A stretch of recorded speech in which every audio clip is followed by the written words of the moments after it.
นี่คือជាសាច់រឿងខ្មោចព្រាយអសរកាយបែបភ័យរន្ធត់រៀបរាប់អំពីវាសនាអកុសលរបស់ស្ត្រីមានផ្ទៃពោះម្នាក់ដែលអ្នកអាចចំណាយពេលស្ដាប់ប្រហែល15នាទីរឿងវិញ្ញាណស្ត្រីពោះធំនៅក្រោមដើមជ្រៃពន្លឺព្រះអាទិត្យចាប់ផ្ដើមអន់ថយចុះជំនួសដោយពពកខ្មៅដុំបក់កាត់មកពីទិសខាងលិចមានស្ត្រីម្នាក់ឈ្មោះនារីអាយុ28ឆ្នាំដែលកំពុងមានផ្ទៃពោះជិត9ខែទៅហើយនោះ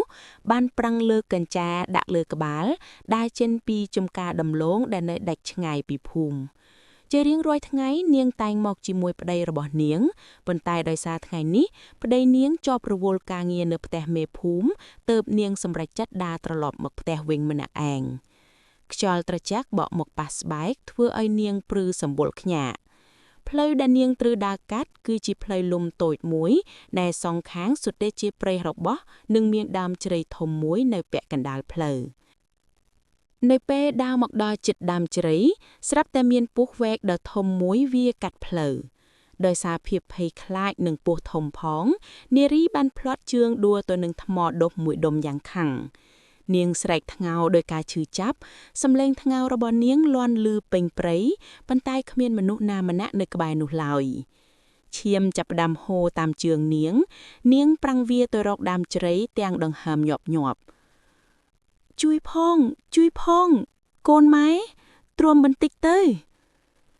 នាងដកដង្ហើមចុងក្រោយទាំងក្តីអាឡោះអាល័យនិងការឈឺចាប់បំផុតភ្នែករបស់នាងនៅបើកធ្លុងសម្លឹងទៅរកទិសដៅដែលឆ្ពោះទៅផ្ទះរបស់នាង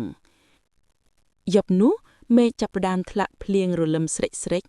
ញាក់ភូមិម្នាក់ដែលទើបតែត្រឡប់មកពីដាក់មងវិញបានដើរកាត់តាមផ្លូវនោះកំពុងតែដើរសុកស្រាប់តែគាត់ធំក្លិនស្អុយឆ្អាបដូចឈាមនិងក្លិនម្អមប្លែករំពេកនោះគាត់បានឃើញស្ត្រីម្នាក់ស្លៀកពាក់អាវពណ៌សពោះធំខ្ពស់ឈរនៅក្រោមដើមជ្រៃក្នុងដៃមាន3ដុំសំពត់មួយនាងឈរកំពុងបំពេកកូនដោយសំឡេងគ្រលួចកូនអើយគេងទៅម៉ែនៅទីនេះយើងទៅផ្ទះវិញណាកូនគុំយំណាកូនញាក់ភូមិម្នាក់នោះស្រឡាំងកាំងពេលដែលនាងងាកមកយឺតមុខរបស់នាងស្លេកស្លាំងភ្នែកឡើងក្រហមដែលមានឈាមហូរចេញមកផងនោះនិងមានឈាមហូរស្រក់តាមចុងជើងទៀតគាត់ភ័យពេកក៏រត់យ៉ាងលឿនដោយមិនងាកក្រោយតម្រង់ចូលភូមិនៅផ្ទះដោយក្តីបារម្ភប្តីរបស់នារីកំពុងតែអុជចង្គារៀបនឹងចុះទៅតាមទទួលនាងមិនទាន់បានចុះផងរំពេកនោះគាត់ឮសំឡេងជើងមនុស្សដើរឡើងជណ្ដើរផ្ទះក្រឹកគាត់ស្ទុះទៅបើកទ្វារនារីអូនមកដល់ហើយបងរៀបនឹងចេញទៅទទួលអូនល្មមនារីមិនឆ្លើយទេនាងដើរចូលទៅក្នុងបន្ទប់ទាំងស្ងៀមស្ងាត់ប្តីនាងមានអារម្មណ៍ថាខ្យល់នៅក្នុងផ្ទះប្រែជាត្រជាក់ខុសធម្មតា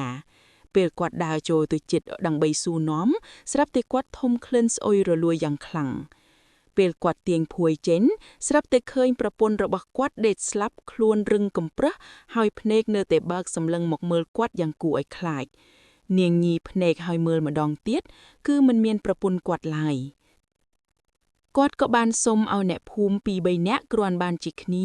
ដើម្បីចេញទៅតាមរកប្រពន្ធគាត់ដើរដល់ពាក់កណ្ដាលផ្លូវនៅក្រោមដើមជ្រៃក៏ឃើញសពរបស់នារីដេកស្លាប់នៅទីនោះរឿងនេះបានคล้ายជាដំបាយចិត្តសម្រាប់ប្តីនាងនិងជាប្រវត្តិរឿងខ្មោចលងដ៏គួរឲ្យខ្លាចប្រចាំភូមិ